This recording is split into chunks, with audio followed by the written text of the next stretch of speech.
pessoas, como vocês estão? Normalmente esse vídeo é para os membros Like Plus, mas nesta semana eu estou fazendo aberto para todo mundo aí um monte de conteúdo para vocês nesta primeira semana de pós-temporada, ou que antecede a pós-temporada Wild Card. São 6 jogos, 2 no sábado, 3 no domingo, 1 na segunda, e vai ficar faltando jogo aqui. Mas eu separei 4 duelos, para o vídeo não se estender muito, e o último vai ter análise tática. Então fiquem aí com a gente. Vamos começar com Tyreek Hill e os cornerbacks de Kansas City, porque por mais que o Jaylen Waddle deva ir para o jogo, tá, a expectativa neste momento é essa. Os Dolphins estão com várias lesões, uma coisa impressionante.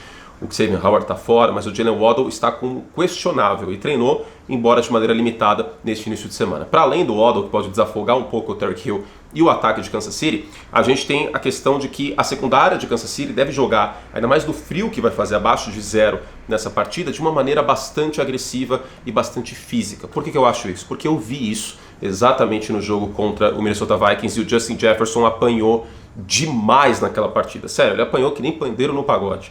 Coisa impressionante como os Chiefs foram físicos com o Justin Jefferson. E eu imagino que o Tyreek Hill tenha a mesma recepção no De Volta para Minha Casa, que não vai ser tão emocionante como o De Volta da Minha Casa para Minha Casa do Gugu. Esse aqui não vai ser nada emocionante, na verdade, para o Tyreek Hill. Nesse aspecto, eu acho que ele tende a sofrer bastante fisicamente nessa partida. Até para tentar forçar um pouco o Tyreek Hill sair do prumo e sofrer com drops e tudo mais. Vale lembrar que essa fisicalidade já aconteceu da defesa dos Chiefs contra o Tyreek Hill no início da temporada, meio da temporada, né, semana 9, naquele jogo em Frankfurt, que foi um fumble sofrido pelo Tyreek Hill, que acabou sendo fiel da balança na vitória do Kansas City Chiefs contra os Dolphins. Então eu imagino que esse seja um duelo muito importante. Tyreek Hill contra a secundária de Kansas City, que é uma frase meio esquisita de ser pensada, de ser dita se fosse há 4 anos, né? Tyreek Hill contra a secundária de Kansas City, mas aqui estamos.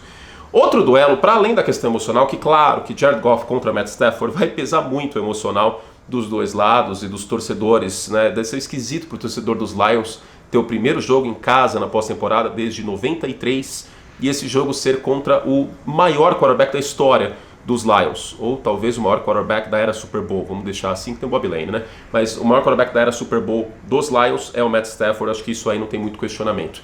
E ele está do outro lado, já foi campeão com os Rams e agora volta para minha casa, de novo, só que agora Detroit e o Ford Field recebe pela primeira vez uma partida de pós-temporada dos Lions. Lembrando que o Ford Field foi casa do Super Bowl 40 entre Steelers e Seahawks. Mas para além desses jogadores aí, a gente tem que falar do Kyren Williams, segundanista, que está muito bem, uma grata surpresa. Para além do Puka Nacua, a gente tem que falar do Kyren Williams contra a defesa de Detroit, que foi a terceira melhor defesa contra o jogo terrestre em jardas por carregada.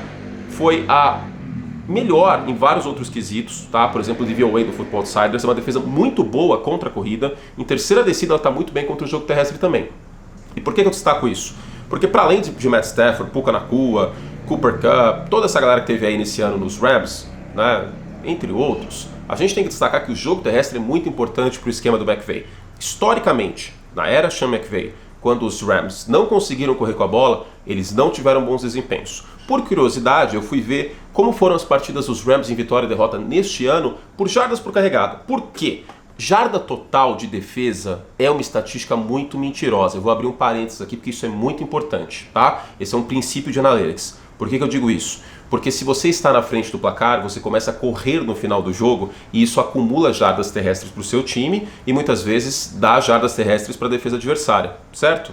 Agora, se você está muitas vezes atrás do placar, a sua defesa toma jarda terrestre e seu ataque não costuma correr muito com a bola. Então qual que é o critério importante para a defesa terrestre? É jardas por carregada, porque aí pega o jogo inteiro e pega por carregada. Jarda total, porque você já deve ter ouvido que tal time está 10-0 quando passa das 100 jardas.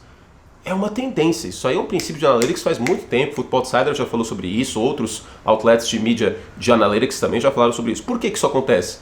Porque se você está ganhando o jogo, você vai correr no final e você deve passar das 100 jardas. Então, o mais importante é jarda por carregada, tá bom? Isso já é meio que um consenso na comunidade de analytics.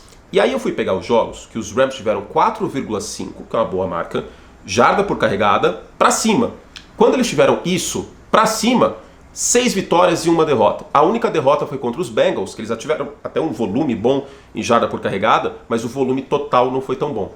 Então, claro que não dá para desprezar totalmente jarda terrestre total, né, por jogo, né, não é isso. Só que essa outra estatística é mais importante. Então, se o Kyren Williams conseguir correr bem com a bola, que vai neutralizar a força da defesa de Detroit e eventualmente abrir espaços aqui para o Matt Stafford, para o play action, para o Puka Nacua, isso pode ser muito importante. Até porque isso pode atrair a defesa para perto da linha, porque ela vai querer defender melhor o jogo terrestre, e aí abre espaço intermediário em rotas cruzando do Puka Nacua, especialmente ele, que é o grande destaque no jogo aéreo aí dos Rams, tá bom?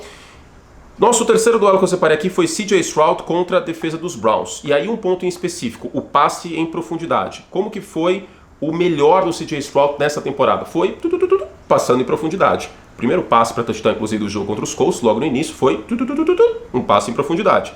Como que a defesa de Cleveland em passe para mais de 20 jardas? Ela é excelente. Ela sofreu só um touchdown nessa temporada, 6 interceptações e 25% de passes completos. E ela tem uma dupla pra lá de boa, viu? O Denzel Ward não tá 100%, mas tem o Martin Emerson do outro lado, que é um cara muito subestimado. E claro, tem o Myles Garrett, que pode pressionar adoidado um quarterback calouro aí de Houston. Olho nisso. E olho também, claro, na defesa terrestre dos Texans, que era uma várzea em 22 e melhorou em 23. Isso é importante, claro, quando você joga contra Cleveland, especialmente porque é no play action que o Joe Flacco está fazendo estragos. Se tiver volume terrestre, se conseguir correr bem com a bola, estabelecer a linha de scrimmage, os Browns no ataque têm uma boa oportunidade para vencer esse jogo, tá bom? É isso, meu povo! Só que não. Vamos agora para o último duelo do jogo que eu comento, CeeDee Lamb contra a defesa do Joe Barry, a defesa dos Packers. E aí a gente vai ali pro computador para falar mais sobre essa partida.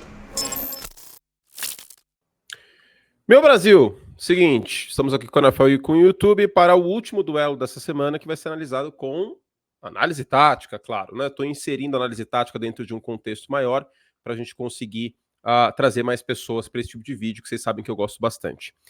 Vamos lá, então.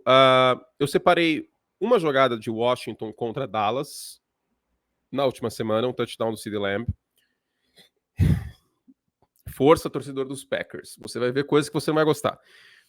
E separei o Joe Barry Special, que é o Quay Walker marcando o DJ Moore. Cara, o Quay Walker marcando o DJ Moore é assim, absurdo. Qual que é o duelo aqui? É o CeeDee Lamb navegando no meio do campo e navegando contra a marcação em zona dos Packers, especialmente na red zone. E a primeira jogada que eu vou mostrar é justamente ele fazendo isso contra o Washington Commanders. Tá? Esse foi um dos 4 passes para touchdown do Dak Prescott aqui contra os Commanders. Há de se frisar que a defesa do Washington Commanders é uma das piores da NFL, né? Nessa segunda metade de temporada, eu acho que precisa ser feita essa menção, mas fato é que, deixa eu ver se tá, deixa eu fixar, a gente tem uma marcação em zona aqui, uma marcação em zona aqui, uma marcação em zona aqui, uma marcação em zona aqui, uma aqui, uma aqui e uma aqui. Tudo marcação em zona por parte dos Commanders, tá?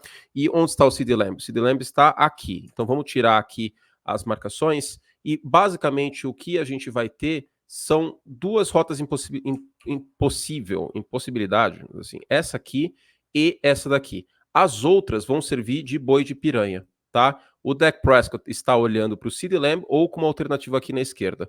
Como são várias marcações em zona, se uma delas hesita ou tiver um duelo favorável, o Dak Prescott vai procurar o CeeDee Lamb e vai conseguir um bom resultado. E é justamente isso que acontece nesta jogada aqui. Ó, era a Xuxa, que era a Angélica, que é o Bobiô dançou. Bobiô dançou. CeeDee Lamb passou e o touchdown vai vir. E aí, o benefício da marcação em zona é você conseguir até taclear muitas vezes. Mas se o cara quebra o tackle, é touchdown. No esforço, mas é touchdown. Na câmera atrás da endzone, acho que vai ficar um pouquinho mais claro. Ó, tá vendo? Marcação em zona. E aí, ó, bobeou, não acompanhou, tem o espaço. Um abraço. Agora, eu vou mostrar para vocês a jogada mais surreal, na minha visão, desse Packers e Bears, por mais que a gente tenha tido... Ó, tem vários vídeos meus aqui, ó. Power Ranking Playoffs, 7 surpresas. Esse aqui eu postei no Instagram, ó, corte e curte cantando, que eu cantei o Eu Me Apaixonei Pelo QB Errado. Ninguém sabe o quanto que eu estou sofrendo. Vamos soltar a jogada uma vez, que vocês sempre pedem para que eu faça, aí daqui a pouco a gente analisa. Beleza? Bom, o que a gente tem aqui? A gente tem um conceito até interessante que o Joe Barry rodou, mas que foi muito infrutífero e não pode acontecer isso. Outra coisa que a gente tem aqui, sabe uma coisa que eu gosto muito? O logo dos Packers no Lambeau Field, porque como o logo é verde, eles não precisam pintar o logo, eu acho que é uma sacada muito boa que os Packers têm, né? Porque aí fica essa linha amarela em volta, a parte branca e a parte que é verde é o próprio campo. Eu acho isso bem legal no campo do Lambeau Field. Eles trocaram a grama aqui, pelo jeito, né? Bom, deixa eu pegar aqui a rota certinho do DJ Moore, ó. Ele vai fazer uma drag, que é essa rota. Aí, pronto. Não, aqui, dictation. Ele vai fazer essa rota aqui em paralelo à linha, tá? Deixa eu desenhar ela aqui. Certo? E aí a gente tem um conceito bem interessante até, que na minha visão é interessante, eu até gosto desse conceito, mas ele não foi bem executado e eu acho que não é o ideal você, contra os Bears, sabendo das limitações do Justin Fields, você deixar o DJ Moore solto. Qual que é o conceito? Você tem marcação. Peraí. Você tem marcação homem a homem aqui. E as outras marcações são homem a homem também. Com uma marcação em zona. Só que como o DJ Moore não foi para cá, ele foi para lá, essa marcação em zona, ela fica inútil. Então acabou sendo uma boa chamada do Lugetzi. E aí o que acontece? Parece, num primeiro momento, que o Quay Walker ele está marcando o DJ Moore. Mas não é muito por aí. O que acontece aqui, na minha visão pelo menos, é que o Quay Walker ele está numa situação que a gente chama de spy. O que é o spy? Um jogador da defesa, geralmente um linebacker, ele vai ficar olhando para o quarterback e ele vai seguir o quarterback para impedir que o quarterback escape correndo com a bola. E essa era uma missão muito importante para a defesa dos Packers, certo? Aí, como ele está em spy e não tem ninguém na... Qual que é o erro da jogada? Não é o spy. Não é que o Quay Walker marcou o DJ Moore, é que ele foi forçado a marcar o DJ Moore porque não tinha ninguém acompanhando o DJ Moore. Esse é o risco e esse é o perigo desse híbrido de marcação individual e em zona do outro lado. É pouco falado isso, mas existe isso na NFL. Um lado com marcação individual e o outro marcação em zona. E aí, como o DJ Moore não foi para cima da defesa aqui, ele acabou indo nessa rota lateral, o Quay Walker teve que cobrir o DJ Moore. Faz sentido? Depois desse desenho todo, eu vou soltar, como diria Martinho da Vila, é devagar, é devagar, é devagar, é devagar, devagarinho. Tá vendo? Ó, você tem marcação, pelo menos me parece isso, um safety em profundidade, marcação individual aqui, marcação individual aqui, marcação individual aqui, só que, se eu não me engano, o 23 é o Jaire Alexander, né? Me fugiu. Eu tenho quase certeza absoluta que o 23 é o Jaire Alexander, até porque ele tava perseguindo o... Só pra garantir, tá? Porque me deu branco agora. E aí, obviamente, a pessoa tá assistindo. Meu Deus do céu, é lógico que é o Jaire Alexander. Às vezes dá... não estou louco, é o Jaire Alexander. O Jaire Alexander, ele tá marcando em zona.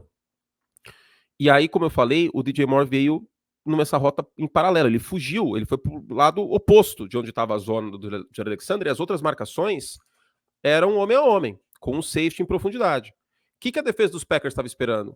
Uma rota vertical, que aí ia ter o Jaire Alexander recuando em zona e o safety ainda poderia ajudar. Isso força o Quay Walker, que estava olhando o Justin Fields, tendo que ir atrás do DJ Moore.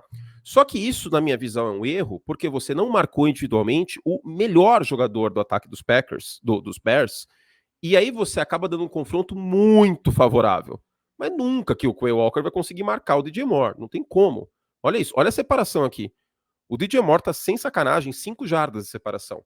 Então esse é um risco que não pode acontecer com, ó, de novo aqui, ó, olha só no Quay Walker, olha como ele persegue o Justin Fields. Ó, tá vendo? Ó, olha como ele olha pro Justin Fields, ó, ele acompanha os passos do Justin Fields. Aí de repente ele vê que o DJ Moore passou ali, ele tá sozinho, não tem ninguém marcando ele. Já que era uma marcação individual para todo mundo, tirando o lado esquerdo com o Jaire Alexander. Aí ele falou, putz, vou ter que ir atrás dele, né? Então, assim, o Quay Walker até faz bem aqui, ele acaba sendo exposto pela chamada, ele não é o maior culpado aqui. Contra o Dallas Cowboys e o CeeDee Lamb, que é um cara que consegue navegar muito bem na marcação em zona, que consegue trabalhar o meio do campo, tem que tomar muito cuidado, não vai poder meter esse louco. Claro, a gente deve ver menos um Quay Walker em spy, porque não tem a mesma necessidade por conta do Dak Prescott não ser o corredor que o Justin Fields é. Mas não é a primeira vez que a gente vê um linebacker dos Packers tendo que marcar um bom wide receiver do outro lado. Não é a primeira vez. A gente já viu o Preston Smith fazendo isso, por exemplo. Tá? Então, o Joe Barry tem que tomar cuidado, porque o Dak Prescott não é o Justin Fields. Ele vai ler muito bem a defesa e vai encontrar boas oportunidades para o ataque dos Cowboys, na minha visão, tá bom? E tem a frustração do Quay Walker no final da jogada que eu acabei tirando. É isso, meu povo. Esse os 4 duelos que você tem que ficar de olho neste final de semana de wildcard. Se você gostou desse vídeo com análise tática, o vídeo de duelos, eu posso fazer mais na semana que vem, que eu acho que vai ficar bastante rico. E aí dá uma dimensão, faz sentido a análise tática dessa forma, tá bom? Beijo e até a próxima. Tchau.